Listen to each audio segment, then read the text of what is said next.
Is the shift to electric vehicles inevitable? Welcome back to Techstination. I'm Fred Fishkin. Inevitable is the title of a newly published book on the subject by Wall Street Journal automotive reporter Mike Colias. Hi, Mike. Hey, Fred. Thanks for having me on.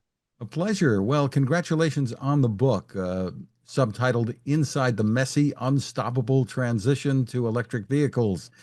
Give us a bit of an overview here to get started and your motivation for writing this. Yeah, so I've been covering the car industry out of Detroit now for about 15 years, and I'd say the last 7 or 8 of that, it was just all EVs all the time. That's all any of the auto executives wanted to talk about. That's all we could really write about, and it's a subject of fascination, I think, for a lot of people, and it's become political, and it has gotten messy, right? But I saw this, you know, it's like the biggest disruption, I think. It's not just generational; it's sort of goes back to when cars replaced horses a century ago. I think that's how disruptive this EV transition has been. And so you've got these big existential questions hanging over some of the biggest companies in the world, like General Motors and Ford and Toyota. Are they going to be able to catch up to these newcomers that have kind of burst onto the scene? I mean, Tesla's been around for 20 years, but it's been amazing to watch the ascent of Tesla and how much investors have gravitated to that company. And I think that's really why a lot of the traditional automakers finally were forced to get serious about EVs after a few decades of just dabbling in them. And so there's really, a lot of on the line here, not just for industry, but for society, right? For the way people get around. I mean, I think if you're content to drive a gas engine car for the next 20 years, you're going to be able to do so. They're going to be around for a long time. But for a lot of us, there's going to be decisions to be made about, whether or not we want to use electrons to power the way we get around. So it's just a fascinating sort of story that's unfolding here. Well, it seems that we in the US and at least some of Europe are in a little different place when it comes to EVs than we were a few years ago. What's your perception?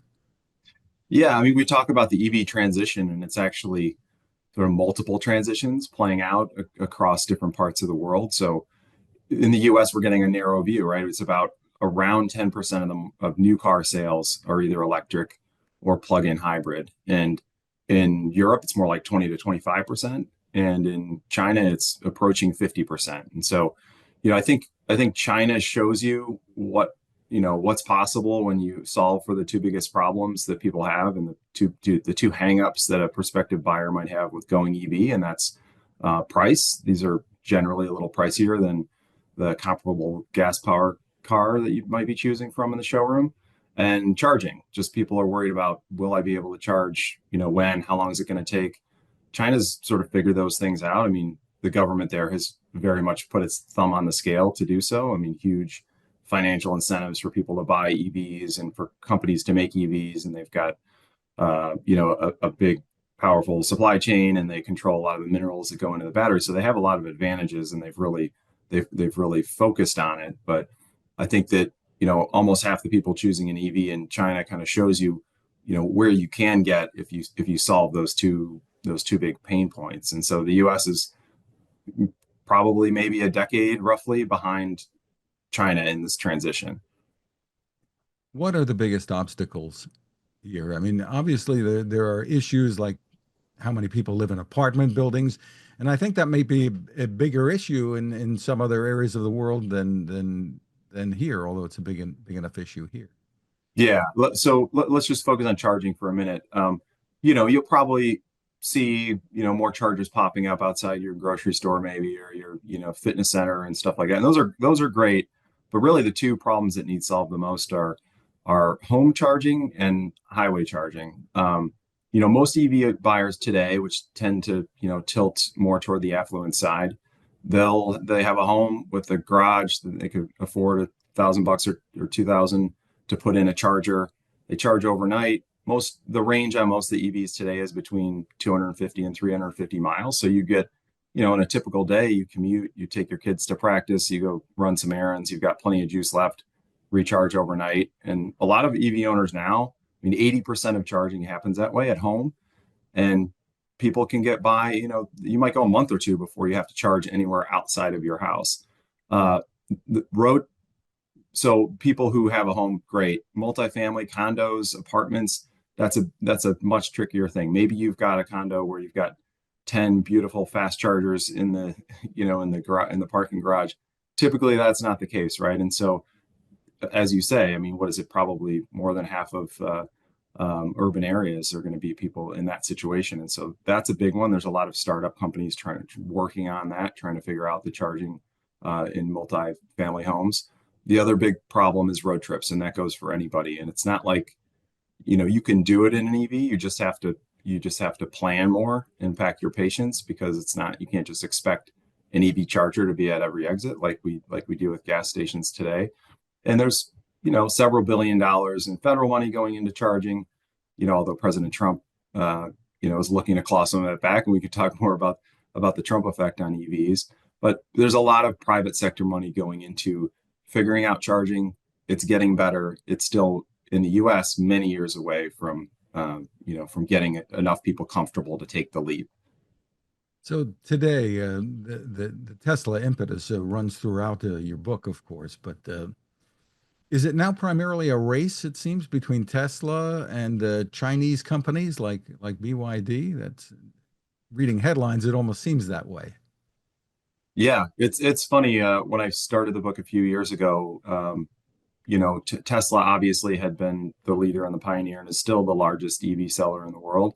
But the China part of the story has become a much bigger story, just even in the last 2 years. I mean, the speed at which that market has gone from uh, less than 5% of new car sales were EVs, I think pre-pandemic, now to almost 50%. It's really stunning. And the issue now is, so Tesla competes well in China, much better than the traditional automakers, all of which have seen huge market share losses in both gas and electric car.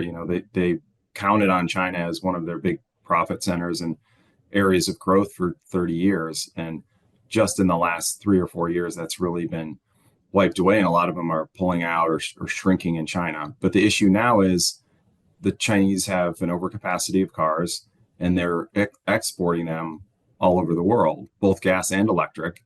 And so now companies like, if you're Ford and you've already been sort of, beaten into submission in China by the domestic car players there, now they're worried about, Ford's worried about getting beat in places like Europe and Latin America, where a lot of Chinese imports are now showing up. And so, yes, Tesla has to compete against the Chinese in EVs, but it's the same with every other traditional car maker in the world. And the China's rise is really kind of rattling the global car business right now. Well, in the book, you really do get into the approaches that the traditional car makers, Ford and GM, have taken, and their difficulties in trying to replicate what Tesla has done, I think. So tell us where things stand today. They seem to be leaning into hybrids, and consumers are buying more hybrids, it seems. But pure EV owners, to a pure EV owner, they may think, what's the point? You still have all that maintenance and everything else that goes with having an internal combustion engine in there. Yeah, the high. So yeah, GM and Ford, and other traditional automakers like them, really. Should put Toyota in there And too. then Toyota, yeah, I mean, really all of them. I think they came at this from an internal combustion mindset. So what does that mean? I mean, you can put you can put a big battery and motors and an inverter and all the other guts of an electric car inside a vehicle that had been designed from the beginning as a gas vehicle. It's not going to be as efficient. So it's taken the car companies a while to convince themselves, okay, we're going to do a clean sheet redesign here and make this car electric from the beginning. That there's been some growing pains with that. It hasn't been a smooth transition for them. So they're not getting the cost out. They're still losing billions of dollars on their EV businesses. So if you're Ford or GM, the CEO is sitting there thinking, okay, well, demand is cooled in the US. I rely on the US market for 90% of my profits. Am I going to really lean into this thing that I'm losing billions of dollars on when I make a lot of money on big pickup trucks and SUVs still? And that's kind of the choice they have to make right now.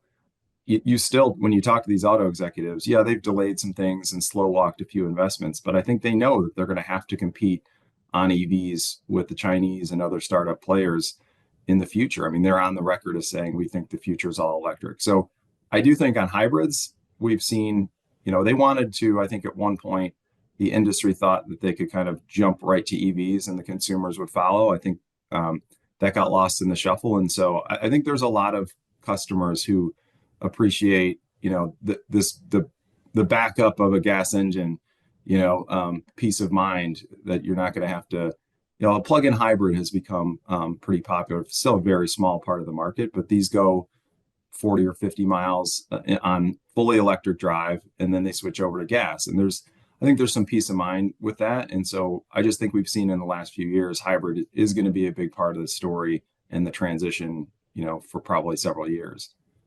The car makers from Korea seem to have pretty much made their choice, made their bets. Yeah, Korea's been really interesting. Hyundai and Kia, they've been really aggressive across the board. It's hybrids, plug-in hybrids, and electrics.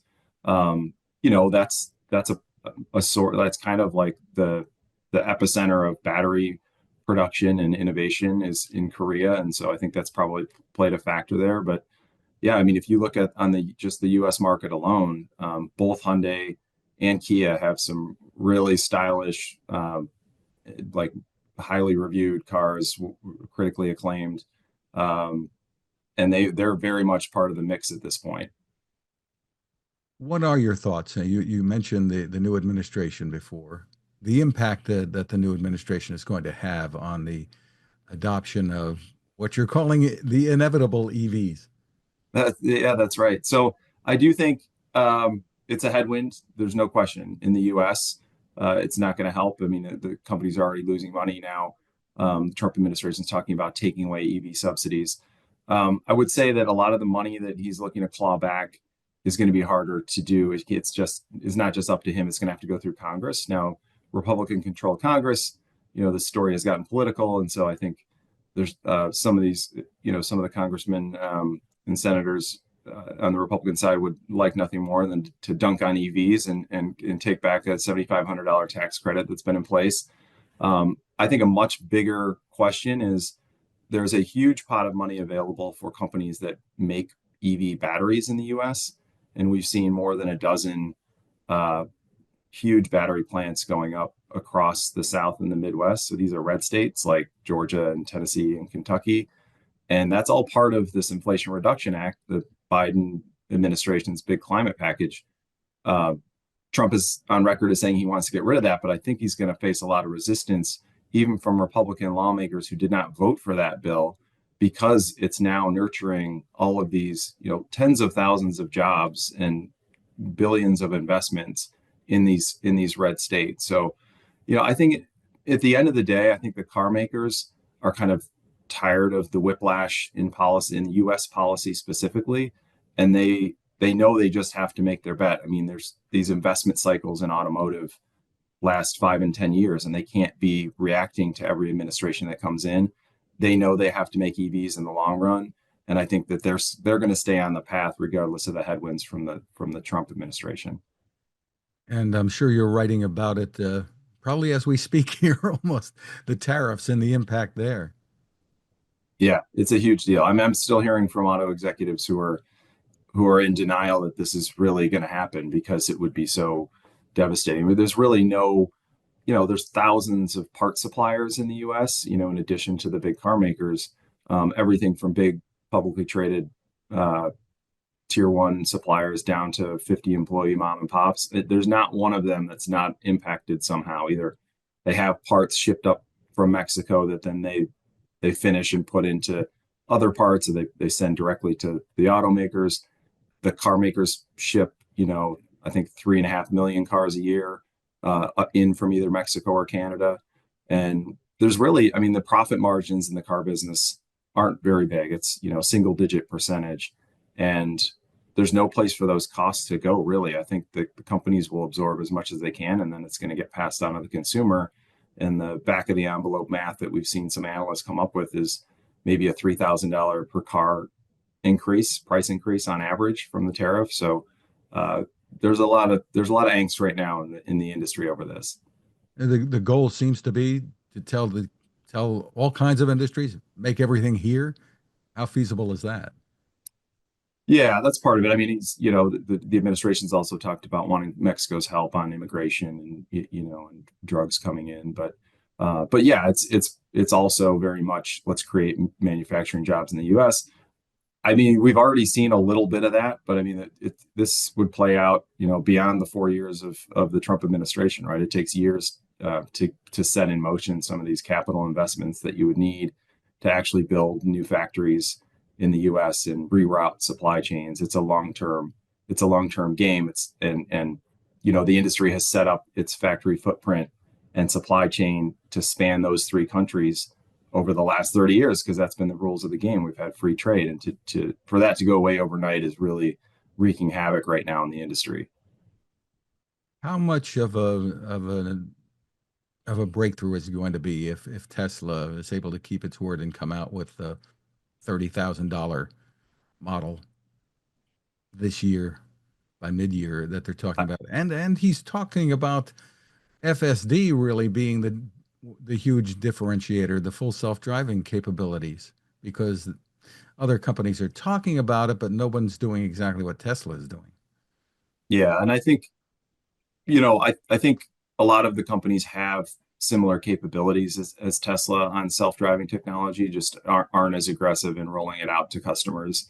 Um, and the $30,000 car, I mean, that is the key right now. If you can get a quality, affordable EV into showrooms and into consumers' hands, but I mean, people are going to respond, and that would be huge for adoption. And all the companies are kind of moving in that direction. It's hard because the batteries are still expensive, and you'll hear all the time about some battery breakthrough that's going to really reduce costs, and it never really seems to pan out. It's just this incremental grind to get costs down, and so I do think, the companies that start to come in at the $30,000 range or below, that could be a real driver of EV adoption.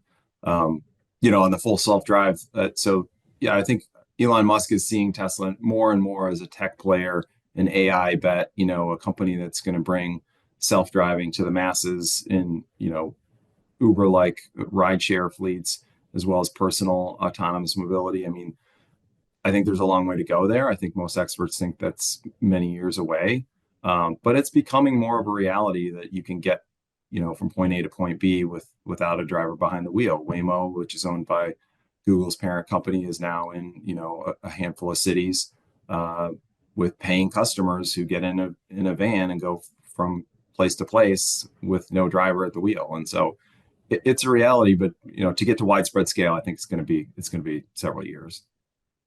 When you think about, say, 2025, we're in, my goodness. When you think about 2035 or 2040, some of these target years that have been talked about in the past, when we look at what's coming out of car makers and hitting the roads, what do you think we're going to be seeing? I think it's going to be a lot of moving down the size and price scale, right? It's right now the way the companies have attacked this market is going really high end because the batteries are so expensive and they needed some price ceiling to play with. And so we've seen a lot of, big pickup trucks and luxury offerings in the EV space. And now they've kind of hit the ceiling in terms of how many of those early adopters are out there, right? And they're getting to more of a pragmatic part of the market who really needs to be convinced that this is going to work for their lifestyle. I'm not quite sure about how this technology's, if I'm gonna take to it. And if you're hesitant and being asked to spend a lot more than you would normally, that's a tough sell. And so I think we're going to see over the next decade more and more mainstream offerings in EVs as the price of batteries come down. What will that 10% in US become? I mean, inevitable in my book means EVs are going to grow, gas is going to shrink. I can put some percentage predictions on it, which has been hazardous in the last 5 years. But I'd say by 2030, I could see 15 to 20% of the market being EVs and plugins, and then by 2035, maybe you're around a third in the U.S. But in China by then, you know, they might not even be selling internal combustion anymore. So we'll have to see. I mean, the competitive landscape here is so interesting, and how it shakes out is really going to determine sort of the winners and losers, I think, going forward. How much do you think is going to be word of mouth, the growth of this, and knowing people who have EVs? Because my experience has been, maybe I'm wrong, maybe I have a narrow view, but people I talk to with EVs aren't planning to go back to an internal combustion engine. Yeah, and I think that's part of the inevitability of this is, on the car maker side, they're going to have a lot of reasons that they need to keep down this path. China being probably the biggest one, and regulations that are driving them there. On the consumer side, I think you're right. I mean, that's probably the thing to pay attention to, is the fact that people love these cars. They're quick, they're quiet. You kind of feel like you're driving the future. Not many people go back. Sure, there's probably some who got into it and didn't realize, that they had to go out of town a lot because the road trip thing is still tough, and they might return their car. But Tesla's the highest loyalty in the industry for a reason. And I think word of mouth. I think if you look at what's happened with hybrids over the last 20 years, when the Prius first came out, there was kind of a stigma to driving that car. It was seen as a bit of a nerd mobile just for environmentalists, and now, I mean, the hybrids are ubiquitous. I mean, you go into any showroom and you're going to probably see lots of hybrids that are look just as nice as the car sitting next to it, but it gets a lot better gas mileage, and sometimes it's peppier and fun, more fun to drive. And so, yes, EVs are a different animal because you got to plug it in and it requires habit changes, and it's not the same thing. But I think that normalization effect with EVs comes in over time, especially to your point, when you see friends who have them, you get in them, and experience them. I do think that there's going to be an acceptance, and we already see that more than half of buyers, surveys will show, are at least open to the idea, and younger people are more open than older people to the idea of driving electric. The book again is Inevitable from Harvard Business Review Press. Mike Colias, thanks for spending time with us. You bet, Fred. Thanks for having me on. I enjoyed it.